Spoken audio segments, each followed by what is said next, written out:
Chers téléspectateurs, bonjour et bienvenue sur BZD TV pour l'émission C'est votre histoire qui a pour thématique l'allaitement maternel. Depuis la nuit des temps, les femmes ont toujours nourri leur bébé au sein. Et pourtant, cette pratique naturelle est laissée au détriment du lait artificiel, appelé communément lait infantile. Quelles sont les raisons qui ont fait que le biberon soit désormais la norme? Avant tout propos, il est important de souligner qu'il y a des mamans, pour des raisons pathologiques, qui ne peuvent allaiter et d'autres ont opté tout simplement de ne pas le faire, pour des raisons qui leur sont propres et c'est leur droit le plus absolu. Ceci dit, cette émission n'est pas faite pour porter des critiques sur ces mamans, encore moins une diatribe au biberon.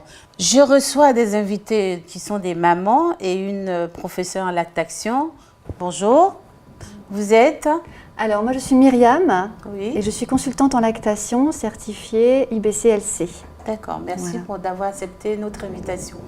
Bonjour Ingrid, comment allez-vous? Ça va bien, merci. Vous pouvez vous présenter aux téléspectateurs? Alors, je suis Ingrid Khalifa, maman de 2 petites filles de 6 et bientôt 10 ans. Et je suis la fondatrice de Kid Easy, qui est un site qui permet aux parents de découvrir des professionnels de la maternité, de la parentalité, dont Myriam fait partie.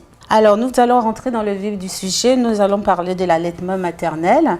Alors, Madame la conseillère en lactation, c'est quoi le colostrum? Vous voulez parler directement du colostrum? Oui. Parce que D'accord. l'allaitement maternel, il y en a qui savent qu'il n'y a que le lait, mais il y en a qui ne connaissent pas ce que c'est que le colostrum. C'est pour ça que je commence par ça. Pour indiquer aux téléspectateurs, aux mamans éventuellement, que le colostrum, ce que vous allez dire, c'est très important. Voilà. D'accord.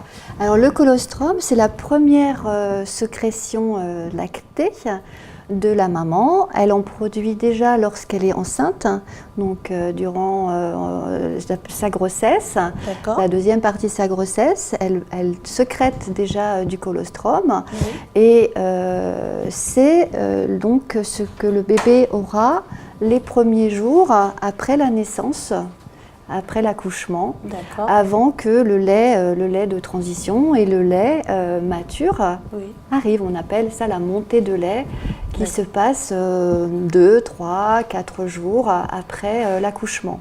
Mais le colostrum est très important pour nourrir le bébé les premiers jours. C'est surtout une fonction immunologique, hein, donc ça va énormément protéger l'enfant de tous les germes, de toutes les bactéries néfastes dans son environnement. Et ça va surtout tapisser son système digestif pour justement le protéger. Et donc c'est très important de donner le colostrum à son bébé les premiers temps. Et en quantité, c'est peu par rapport au lait mature, mais ça lui suffit grandement. D'accord. Voilà. Alors, Ingrid, est-ce que vous avez allaité vos enfants? Vous en avez 2, c'est ça? Oui, exact. Ok. Qu'est-ce qui c'est pour cause maternelle? Vous avez vu votre maman allaiter ou c'est vous simplement qui avez voulu allaiter? Alors moi, très clairement, j'ai pas allaité par instinct au départ. J'ai allaité parce que je me suis renseignée vraiment sur les bienfaits de l'allaitement maternel. En fait, dès ma première grossesse, comme toute maman, je me suis beaucoup informée. J'ai lu que c'était recommandé par l'OMS, que c'était le meilleur aliment du bébé, que ça allait protéger mon bébé. Donc c'est vraiment pour des raisons très scientifiques que je l'ai fait. Après, bien entendu, c'est créer un lien indéfinissable avec mes 2 filles. Mais voilà, il faut savoir que je ne l'ai pas fait parce que ma mère n'a pas allaité, mon entourage n'avait pas allaité. Au contraire, ils étaient plutôt réticents à ça. Et donc, j'ai dû, on va dire, faire jouer, moi, ma détermination pour donner le meilleur aliment à mon bébé, tout simplement. Alors, quand vous allaitez, vous avez allaité tous les 2 enfants, en effet. Oui. Et quelle a été l'approche de votre entourage? Très compliqué. D'accord. Est-ce que vous pouvez nous en faire part Oui. et citer Alors, disons que quand vous désirez allaiter, vous n'êtes pas dans un milieu, on va dire, voilà, de parents, de maman qui allaitait, de belle-maman, etc. C'est compliqué parce qu'ils ne comprennent pas, en fait, le sens de votre démarche. Donc, il faut beaucoup informer, il faut expliquer, il faut avoir beaucoup de motivation, très clairement. Je crois que il faut être très déterminé. Je crois que je l'ai été. C'est ça qui a fait que ça a fonctionné. J'ai eu la chance d'avoir le soutien de mon mari, également. C'est important. C'est très important et je pense que sans lui, j'aurais pas réussi à mener ce projet comme je le sentais. Et je l'ai eu parce que je lui ai expliqué et qu'il était à l'écoute des bienfaits et on voulait tous les deux le meilleur pour nos enfants. Et donc en fait voilà, parce qu'il faut savoir, l'allaitement c'est pas facile, surtout la première fois, quand on connaît pas. On croit que c'est naturel. Moi, je pensais que ça allait bien se passer, tout simplement. C'est naturel. Alors, oui, non, je dis on croit. C'est pas ce que je voulais dire. Oui, voilà. Non, ce que je voulais dire, c'est que c'est naturel dans le sens où il n'y a pas à se renseigner. Ah, d'accord. Bien sûr que c'est naturel, mais il faut s'informer. On ne connaît pas les bonnes positions, on ne connaît pas les bons mouvements de succion du bébé. Ce qu'il faut le faire. Et en fait, je suis passée comme plein de mamans par des moments de doute, de difficulté. Les pics de croissance, j'en avais jamais entendu parler. Et quand à 3 semaines, votre bébé demande à téter tous les quarts d'heure et que ça vous rend un peu dingue, entre guillemets, nerveuse, voilà, et que vous êtes à 2 doigts de dire qu'on va acheter une boîte de lait à 4 heures du matin, et finalement, on aurait aimé le savoir avant. C'est ça, voilà, évidemment, c'est le plus beau du monde et c'est naturel, mais juste être, pas entraîné, mais avoir eu accès à l'information et aux conseils de professionnels comme Myriam. Moi, j'aurais adoré avoir rencontré Myriam avant, voilà, au moment où je me posais les questions. Et je pense qu'il faut dire aux mamans qu'il faut aller consulter vraiment une personne compétente, une consultante en lactation, parce qu'elle va nous donner les bons tips, les bonnes positions, elle va voir s'il y a un souci avec le bébé, elle va le dire mieux que moi après. Mais moi, je suis allée, j'ai fait des kilomètres pour aller voir des réunions de mamans sur l'allaitement, parce que j'avais personne pour m'entourer, pour me dire si ce que je faisais était bon ou pas. Donc voilà, j'aurais qu'un conseil, c'est... Quand vous avez allaité, oui. Excusez-moi de vous interrompre, quand vous avez allaité, vous n'avez pas eu des appréhensions du genre « Oh, j'aurai mes seins qui seront affaissés » parce qu'il y a des mamans qui se posent des questions. Quand on allaite, est-ce que ça ne fait pas je veux dire en langage familier, ça fait tomber les seins et tout. Est-ce que vous n'avez pas appréhendé? Non, honnêtement, j'ai pas appréhendé. Donc je pense que je suis pas représentative de ces mamans-là. Ouais. J'avais lu en effet des mamans qui s'inquiétaient. Je l'avais vu, je sais que ça existe. Mais j'avais aussi lu que c'était la grossesse qui transformait le corps et pas l'allaitement. Et donc, étant plutôt informée, je me suis pas souciée et donc je peux confirmer, ça n'a eu aucun effet néfaste, sur les seins. Enfin, voilà, il faut rassurer les mamans. Votre mari dise que voilà, les seins que j'ai vus qui étaient si beaux qu'ils ne sont plus qui ne sont plus adaptés à ma vision. Non, vous n'avez pas eu peur de ça? Non. Votre mari était d'accord? Oui, il était d'accord. Et vous avez allaité pendant combien de temps? Alors, j'ai allaité. Alors, la première, je l'ai allaitée jusqu'à ses 5 mois. D'accord. Donc, pas très longtemps. J'ai sevré au moment du retour au travail. Et la deuxième, 10 mois. Donc, 6 mois exclusifs. C'était pas difficile de joindre l'utile à l'agréable? C'est-à-dire, vous êtes travailleuse, vous travaillez. Oui, j'ai travaillé. Et vous allaitez. Comment vous faites? Alors, pour la première, j'ai sevré. Donc j'ai repris, j'avais sevré la petite et donc je suis passée au lait artificiel et aux aliments. Pour la deuxième, vu que j'étais mieux renseignée, du coup j'avais préparé et donc j'avais tiré mon lait le dernier mois avant de reprendre le travail. J'avais congelé tout simplement des petits pots de lait en quantité suffisante pour tenir à 5 mois jusqu'à ces 6 mois. Et ensuite, finalement, tout naturellement, on a commencé à la diversifier, la petite. Et donc j'allaitais le matin, le soir, à la demande tout le week-end. Et elle était alimentée par d'autres choses la journée. Donc j'ai pu tenir comme ça. Voilà. Alors, quel conseil pourrez-vous donner à ces mamans qui sont encore hésitantes actuellement, qui sont enceintes, qui aimeraient bien faire comme vous, mais qui, je ne peux pas dire qu'ils n'y arrivent pas, mais qui se posent encore des questions si elles vont y arriver? Je comprends. C'est normal de se poser des questions. Très clairement, je m'en suis posée aussi, mais j'ai pas hésité une seconde parce que je savais que c'était le meilleur pour mon bébé. Et je pense qu'on a toute envie de donner le meilleur. Il y a aussi un truc, c'est pas votre question, mais les mamans parfois craignent de ne pas avoir assez de lait. Oui. C'est faux. Donc je le redis, Myriam en parlera mieux que moi. Oui, bien sûr, c'est une idée reçue, c'est un mythe. Oui. La lactation, ça se fait en faisant téter le bébé tout simplement. Donc c'est très important qu'elle n'ait pas peur de ça. Je pense qu'il faut se laisser une chance. Par contre, je leur conseillerais vraiment avant l'accouchement, déjà de lire, de se renseigner, mais surtout d'aller voir quelqu'un. Donc un professionnel comme Myriam, qui puisse déjà la préparer au jour de la naissance pour qu'elle ait les bons gestes. Voilà, de ne pas hésiter. Et la deuxième chose que j'ai envie de leur dire, c'est que c'est une expérience magique et unique, Oui, dont elles se rappelleront toute leur vie. d'accord. C'est des moments juste incroyables. Et j'ai des... Enfin voilà, la deuxième que j'allaite encore plus longtemps, il y a une relation vraiment très particulière qui s'est créée. Et je crois Vous êtes que... fusionnel, c'est ça? Alors, Plus que la fusion ou... Oui, il y a de la fusion très clairement, mais il y a vraiment une relation de proximité, de confiance, de compréhension qui se crée et il n'y a rien de plus merveilleux, quoi. Je crois que c'est aussi lié à ça. D'accord. Voilà, donc Ok. moi je regrette évidemment pas mon choix et si je devais avoir un troisième, j'aurais allaité encore plus longtemps. Voilà. Vous avez dit tout à l'heure que votre mari était favorable à ça, mais est-ce Oui. que ça n'a pas empiété un peu sur votre couple? Je ne crois pas que ce soit l'allaitement qui ait une influence. D'accord. Par contre, il faut dire la vérité, oui, la vie avant et après, elle n'est plus la même, parce que vous ne dormez pas la nuit, le bébé se réveille, vous êtes fatigué, donc il y a un temps d'adaptation de la vie à 3, puis à 4. D'accord. Et voilà, et puis après, tout revient à la norme, D'accord. mais je ne pense pas que ce soit lié à l'allaitement. Bah, vous n'avez pas du tout donné des biberons à vos enfants. Hein. La première a été sevrée, oui. Alors, comment vous avez ressenti ça, le fait de passer du sein au biberon? Ça a été atroce. Non, mais alors ça, atroce. Ça a été difficile parce que le mélange des deux laits a donné beaucoup de problèmes gastriques à ma fille. D'accord. Voilà, et donc ça, je l'ai appris après, je ne le savais pas. Et en fait, le lait maternel, tout se passait bien, elle n'avait pas de problème de sel, etc. Et dès qu'on a commencé à lui introduire, donc pour le sevrage, du lait en poudre, constipation, colique, douleur très dure. Parce qu'il y a eu une mixité. Et en fait, ça lui est resté très longtemps. Donc j'ai appris après coup que c'était malheureusement les effets du lait en poudre, hein, beaucoup de constipation, etc. D'accord. Et ça a été très très dur parce ça a été très très douloureux pour elle et pour nous, du coup, de la voir souffrir. Donc non, je n'en ai pas un bon souvenir. D'accord. Voilà. Depuis le mois de décembre, on parle de la salmonelle qui a fait une contamination Ouais. presque depuis 2015. Depuis 2005, Oui, je pardonnez. sais. Excusez-moi, depuis 2005, donc ça dure 13 ans. Et vous avez votre fille à quel âge? 10 ans? Bientôt 10 ans, oui. Bientôt 10 ans, donc elle n'était pas dans cette... Parce qu'elle est de 2007, en fait, votre fille. Si elle est de 80, 2008, voilà. exactement. Elle va faire Donc 10 vous ans. n'avez pas vécu ces moments. Mais admettons que vous auriez vécu ce scandale. Ouais. Que diriez-vous aujourd'hui?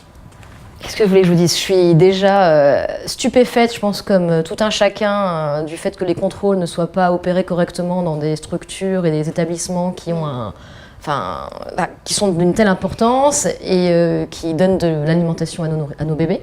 Très clairement, je me suis juste dit, ouf, j'ai allaité. Mais est-ce que ça m'aurait influé? J'en sais rien. J'avais déjà ce désir d'allaitement.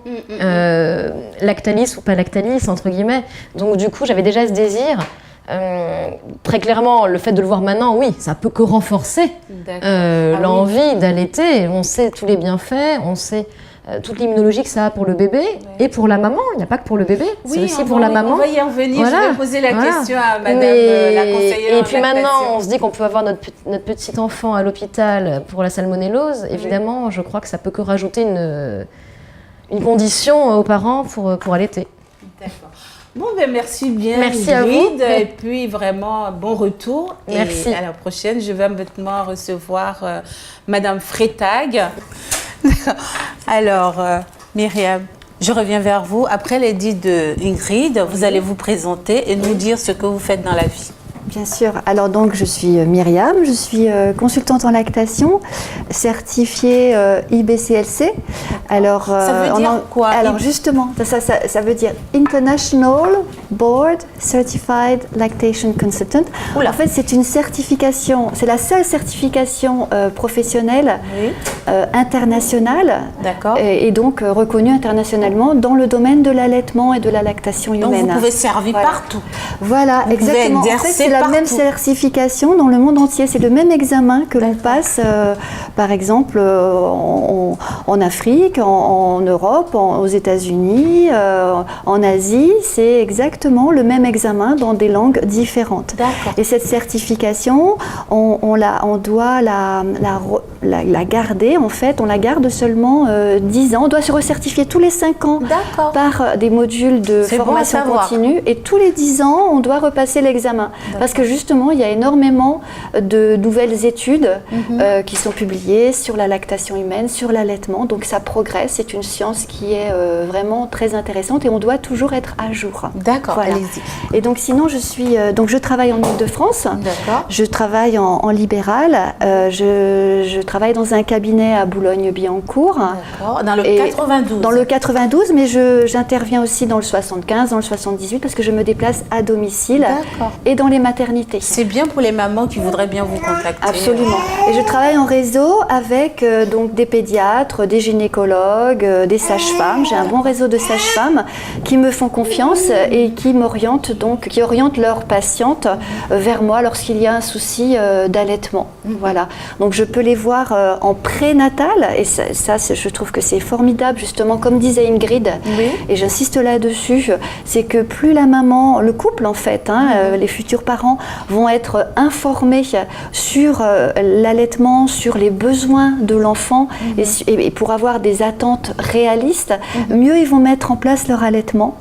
Et j'encourage beaucoup les futurs parents à rencontrer d'autres parents allaitants, donc d'autres mamans qui allaitent, pour se familiariser justement avec les gestes, avec les positions, avec qu'est-ce que c'est qu'un petit bébé. Important, les positions, les gestes et tout ça. Alors, oui. Si on n'a pas tous ces gestes, est-ce que il y a une conséquence éventuelle? Alors, l'allaitement, c'est une transmission de génération en génération. Mais pour revenir à votre introduction, comme vous avez dit que justement, dans nos pays, de plus en plus, l'allaitement maternel au sein n'est plus la norme, mais c'est passé au biberon. Parce que justement, il y a eu 2 générations au moins de femmes qui n'ont pas allaité leur bébé, donc qui n'ont pas transmis à leurs filles les gestes, l'allaitement en général, les petits soucis, les petites astuces que d'une femme à l'autre on peut se transmettre,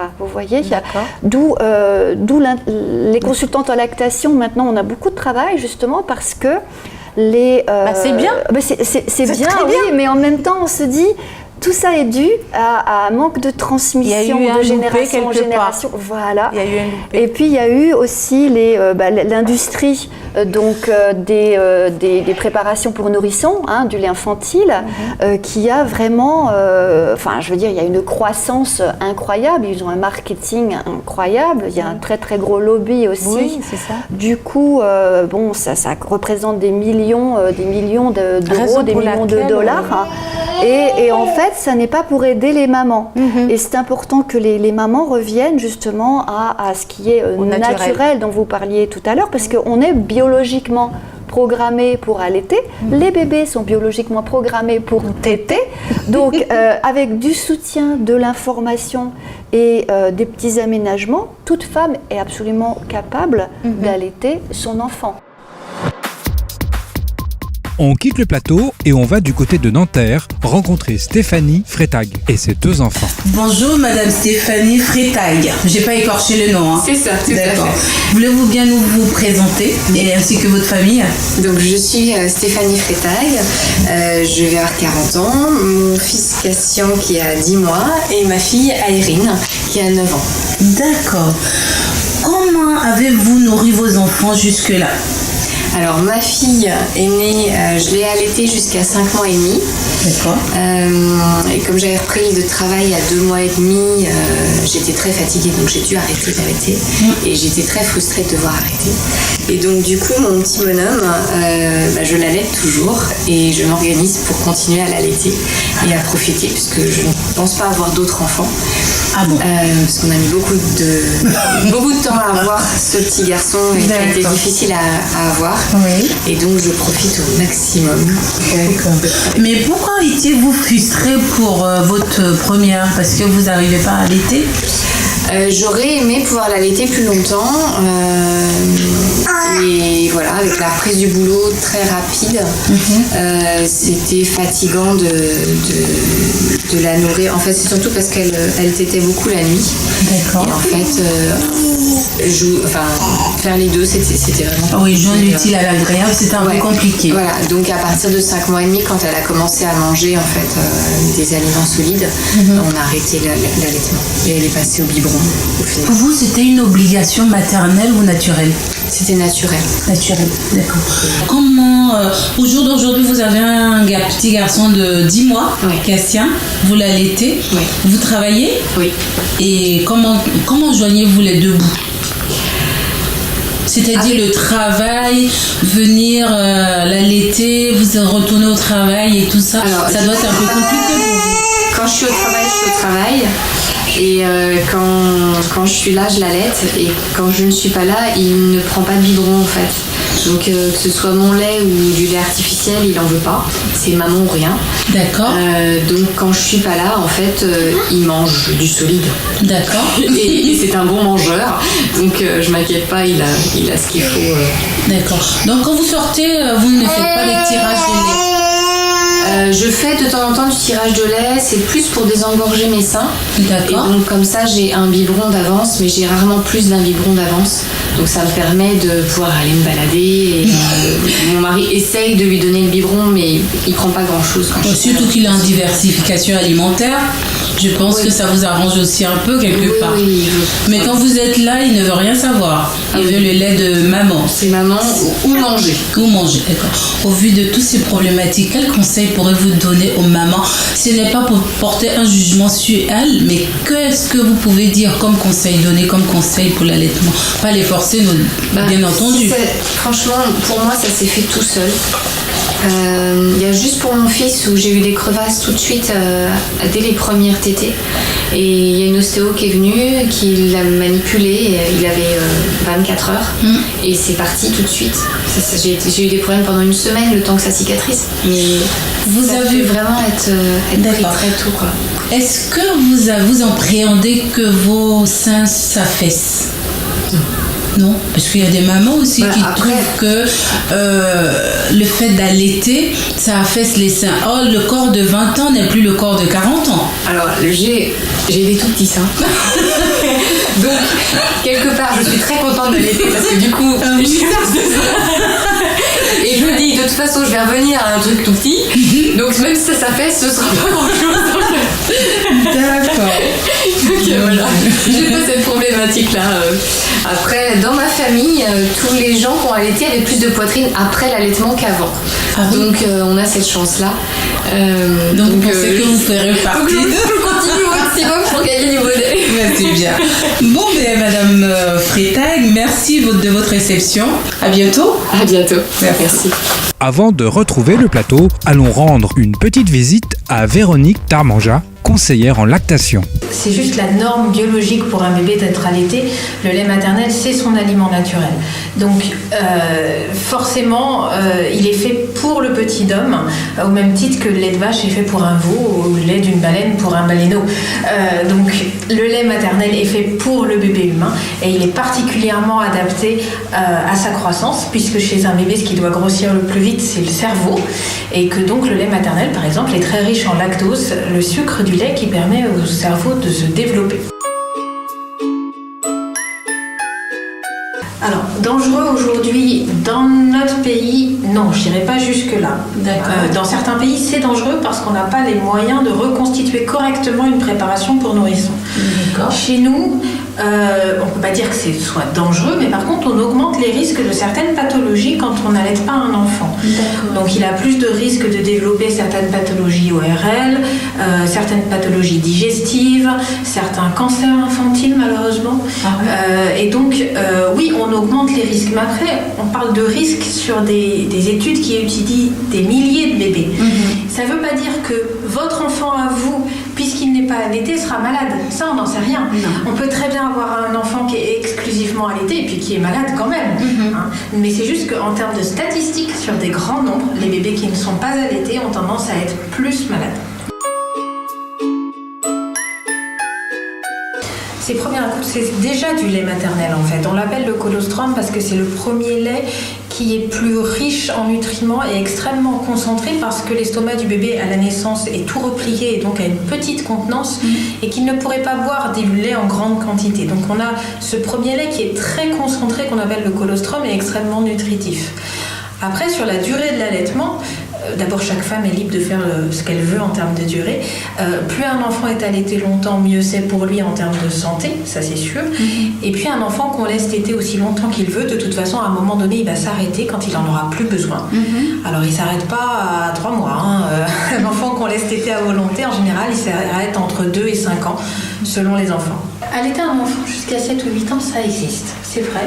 C'est quand même extrêmement rare.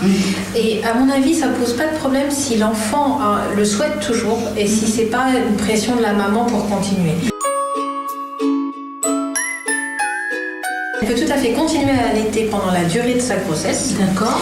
Et puis, ce qu'il faut savoir, c'est qu'à un moment donné, pendant la grossesse, la lactation va diminuer, puis s'arrêter, puis repartir en colostrum pour le nouveau bébé. D'accord. Ce moment où la lactation s'arrête est extrêmement variable selon les femmes. Il y a des femmes, c'est au cours du premier mois de grossesse. Il y a des femmes, c'est au cours du 9e mois de grossesse. Il y a même des femmes qui le voient même pas tellement c'est bref. D'accord. Mais il y a un moment donné où ça va se produire. Et certains enfants à ce moment-là vont s'arrêter de téter parce que c'est plus très intéressant. Et il y en a d'autres qui vont continuer. Et puis à la naissance du deuxième enfant, elle peut tout à fait allaiter les 2 enfants sans aucun problème. Mais il y a beaucoup de mamans qui travaillent et qui continuent l'allaitement et qui continuent même pendant longtemps. C'est pas forcément un problème en soi. La difficulté, c'est d'arriver à maintenir sa lactation quand on a un enfant qui est petit. Un enfant qui a moins de 6 mois, qui a besoin exclusivement de lait. Il va falloir à ce moment-là que soit la maman choisisse de tirer son lait le plus souvent sur son lieu de travail, qu'elles font souvent, soit qu'elle choisisse de donner une préparation pour le nourrisson quand elle est au travail et continuer à l'allaiter quand elle est avec lui. Mais c'est tout à fait faisable. En fait, on peut faire un allaitement mixte, mais il faut faire très attention à ce qu'on fait parce que c'est très facile d'avoir une lactation qui s'effondre et qu'on n'arrive pas à le maintenir, cet allaitement mixte. Pour que ça se maintienne, d'abord, il faut se dire que plus il reste de tétés sur la journée, mieux c'est. Plus ce sera facile. En dessous de 3-4 tétés par 24 heures, on a de fortes chances que ça s'arrête. Et puis ça dépend aussi de l'âge du bébé. Plus le bébé est petit, plus c'est fragile. Plus le bébé grandit et plus c'est facile et plus ça va se maintenir. Et puis il y a aussi des enfants qui vont se mettre à préférer le biberon parce que ça demande moins d'efforts, que ça coule plus facilement. Et donc on a aussi le risque qu'un jour l'enfant lui-même ne veuille plus téter et préfèrent le biberon. Et on en a d'autres qui font l'inverse. On en a d'autres qui veulent plus du biberon et qui ne veulent que téter. C'est encore plus, la texture est encore plus meilleure. Voilà. Plus les femmes allaitent et moins elles ont le risque de développer certains cancers, notamment le cancer du sein. Donc c'est vraiment un avantage. L'autre avantage effectivement, c'est qu'après la naissance, quand le bébé tète, ça provoque des montées d'ocytocine, qui est l'hormone qui permet de faire contracter l'utérus, et que l'utérus reprend sa forme plus rapidement après la naissance quand on allaite. Et enfin, le sous-entendu de votre question tout à l'heure étant est-ce que ça abîme les seins ? Non, ça abîme pas les seins d'allaiter. Les seins, ils changent tout au long de la vie et quand on a 40 ans, on n'a pas les 52. Quand on avait 20 ans, on aimerait bien, mais non. De toute façon, les seins vont changer et pendant la grossesse, ils vont forcément se préparer à allaiter, même si on ne souhaite pas allaiter. Donc la glande mammaire va se développer, elle va pousser les molécules de gras, les seins vont changer d'aspect et de texture. Si on n'allaite pas, après la naissance, de toute façon, on a de fortes chances d'avoir une montée de lait. Et donc, une distension du volume des seins, et sans bébé pour téter, ça se distend beaucoup plus, et c'est là qu'on risque d'avoir des seins un peu abîmés, beaucoup plus que quand on allaite. Après, il y a aussi des femmes qui ne souhaitent pas allaiter ou qui hésitent pour plein d'autres raisons. Chaque femme a ses raisons, et franchement, elles sont toujours à respecter, à condition qu'elle ait des bonnes informations, qu'elle fasse son choix avec des informations à jour et des informations exactes. D'accord, c'est très bien. Bon, ben vous allez nous dire le mot de la fin, conseiller des mamans qui disent que lorsqu'on allaite, les seins vont tomber et tout ça. Je pense que tout ce que vous avez étayé va les enthousiasmer, va les encourager. C'est pas pour les forcer non plus, mais pour leur bout de chou, ça serait bien de le faire. Un enfant, il a toujours envie d'être allaité a priori, ça c'est sûr.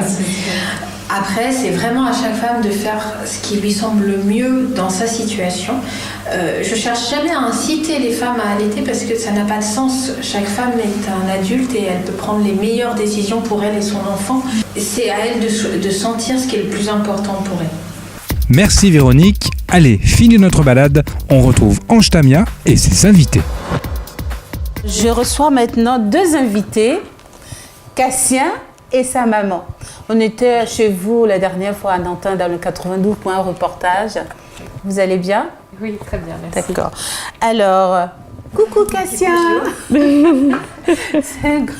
Alors, vous pouvez nous parler un peu de vous, parce que je n'ai pas rébelloté, on en a déjà eu discuté. Qu'est-ce que vous pensez éventuellement de cette pratique naturelle qui est détrônée désormais? Donc, je m'appelle Stéphanie Freytag, j'ai 39 ans, j'ai 2 enfants, j'ai une fille de 9 ans et mon petit dernier qui a 10 mois. Je les ai allaités tous les 2. Ma fille, j'ai dû arrêter l'allaitement quand elle avait 5 mois et demi et ça a été assez difficile pour moi. J'aurais aimé pouvoir continuer.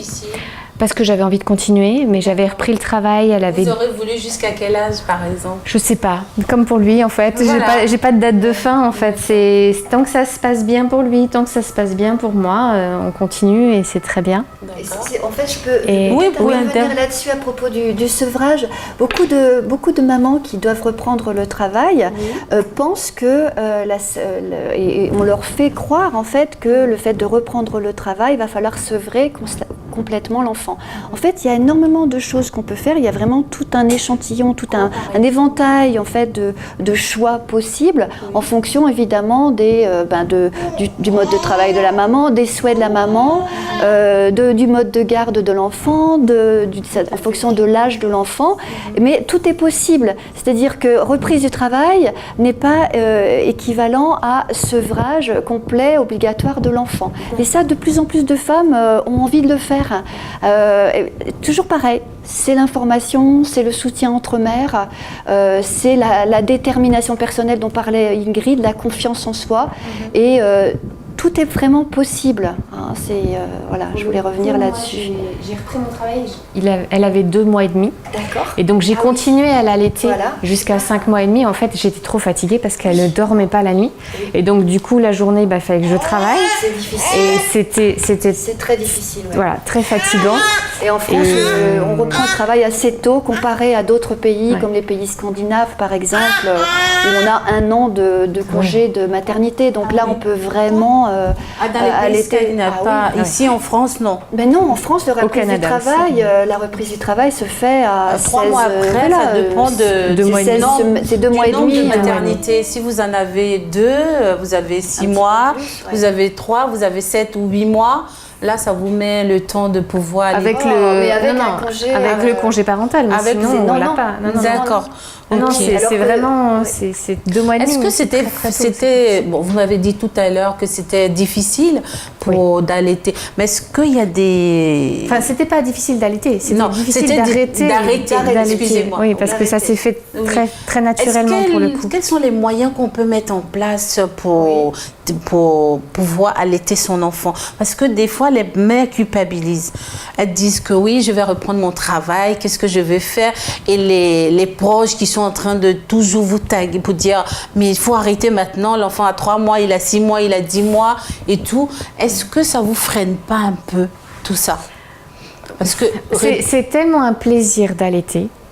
Que même si ils me disent régulièrement bon alors quand est-ce que tu arrêtes, tu vois s'il fait pas ses nuits c'est parce que tu l'allaites parce que alors que non parce que ma fille du coup elle a arrêté l'allaitement à 5 mois et demi, elle a fait ses nuits à 18 mois hein, donc voilà j'ai la réponse parce que ce sont des idées reçues parce qu'on pense, beaucoup de mamans pensent que en donnant un biberon, en commençant à donner un biberon de lait infantile par exemple le soir au bébé ils vont pouvoir dormir plus longtemps. Eh bien non, Ingrid disait très bien tout à l'heure que quand elle a commencé à sevrer son bébé, le bébé a eu des problèmes gastriques et du coup les bébés peuvent se réveiller la nuit, c'est très difficile pour trouver un lait adapté à l'enfant.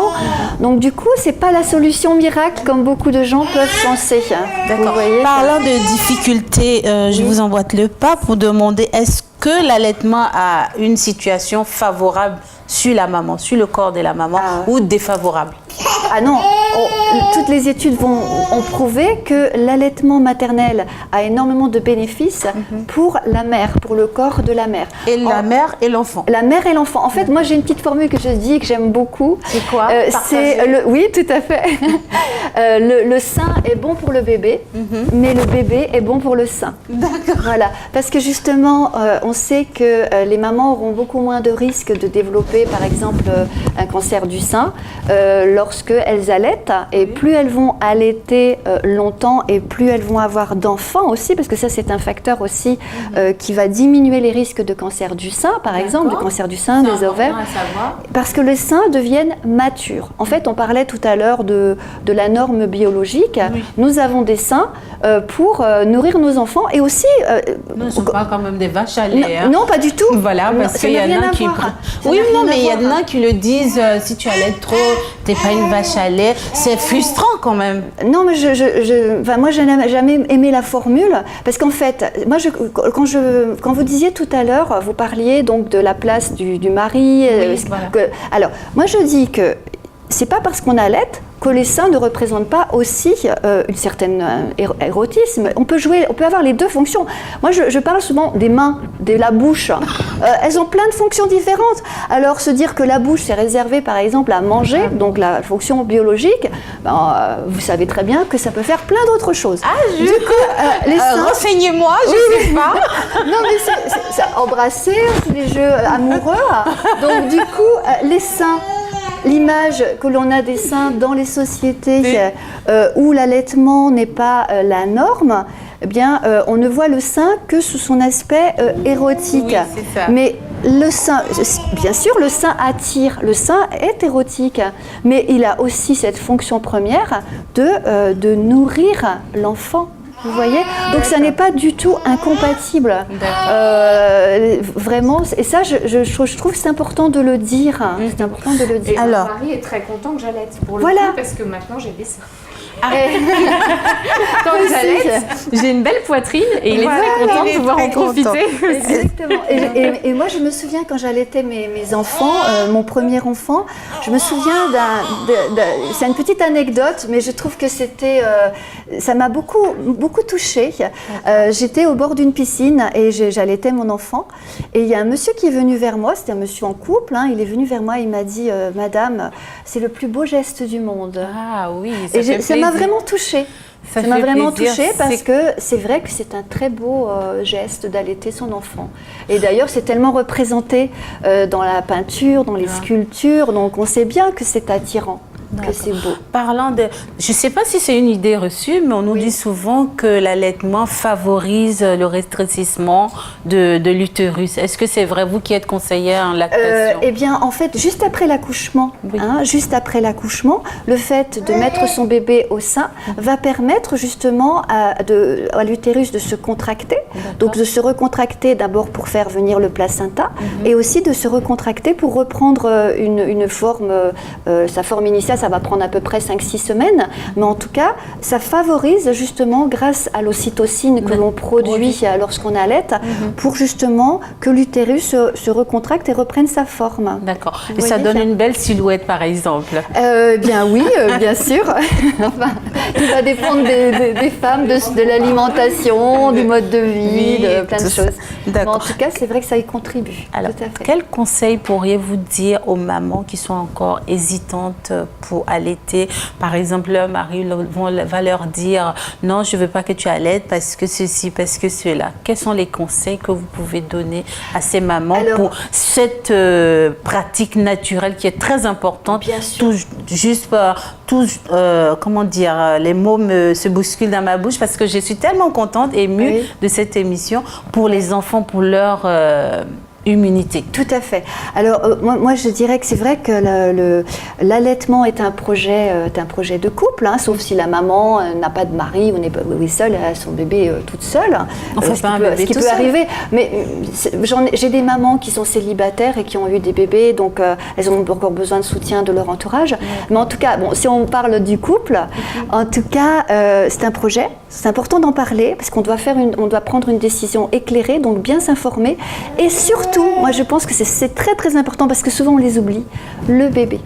Moi je dis que l'allaitement maternel est un droit humain, c'est-à-dire que l'enfant, lorsqu'il naît, on doit lui donner le meilleur. Il a droit au meilleur, à ce qui est prévu pour lui par la nature. Et ce qui est prévu pour lui par la nature, c'est le sein, c'est la continuation de la grossesse.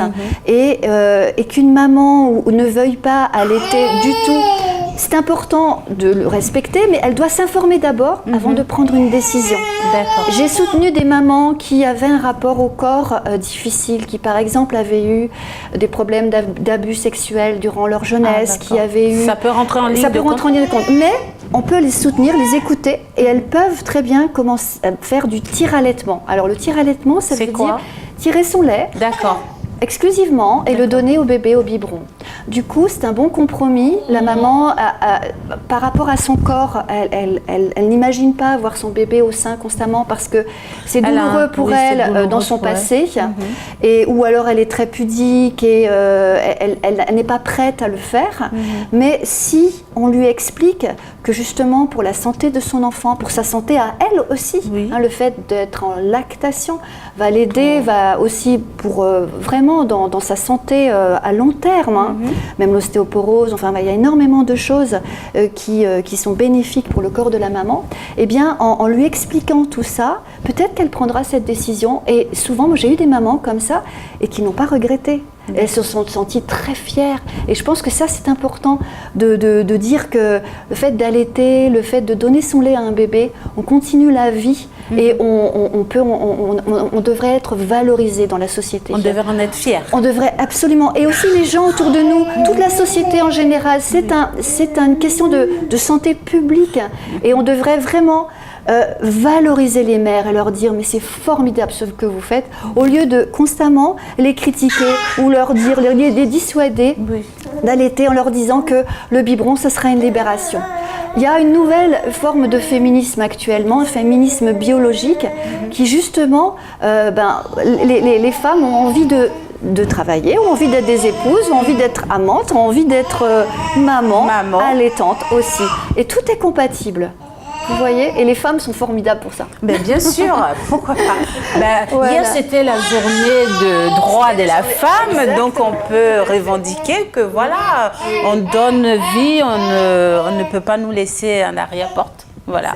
Et vous, madame, alors, on va continuer dans la même lancée. Qu'est-ce que vous pouvez donner comme conseil, vous qui avez allaité vos 2 enfants?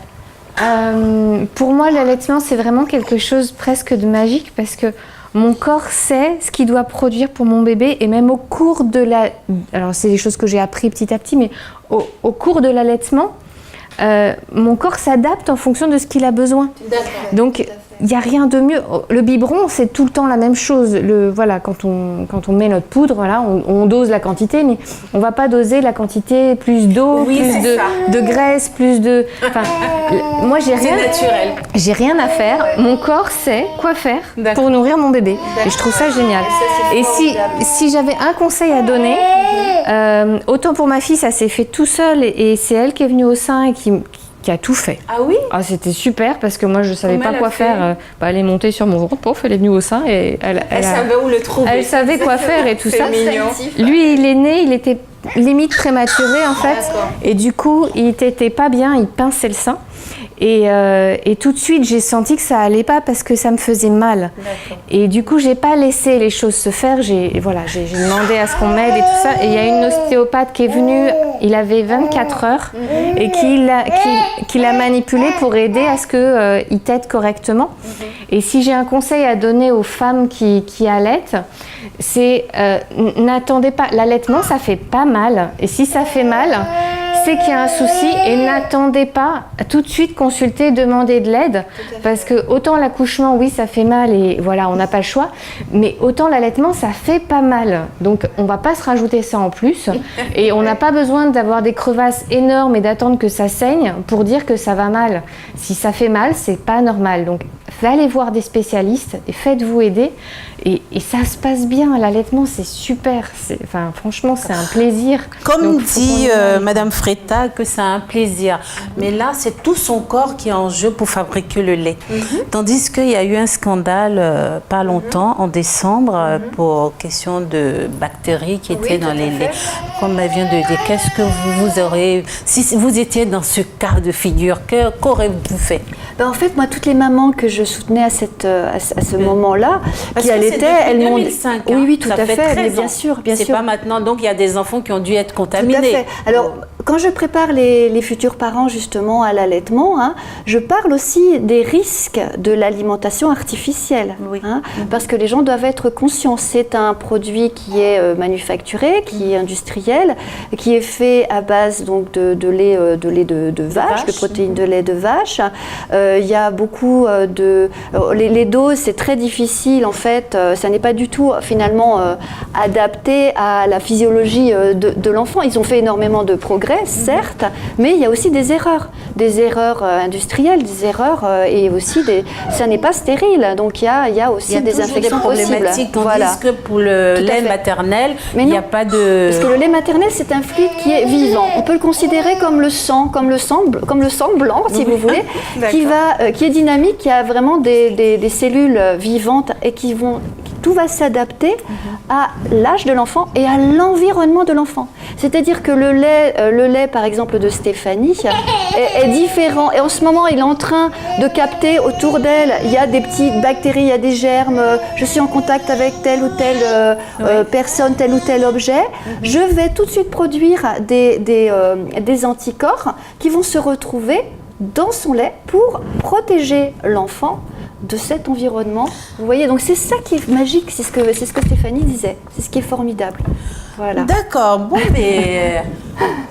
Merci beaucoup, mesdames, de votre venue ici et d'avoir accepté une fois encore cette invitation pour éclairer certaines mamans qui hésitent encore à allaiter leurs enfants, le choix qui est très important pour leur bout de chou. Ainsi prend fin notre émission sur BZD TV. Au plaisir de vous retrouver pour la prochaine fois. Au revoir.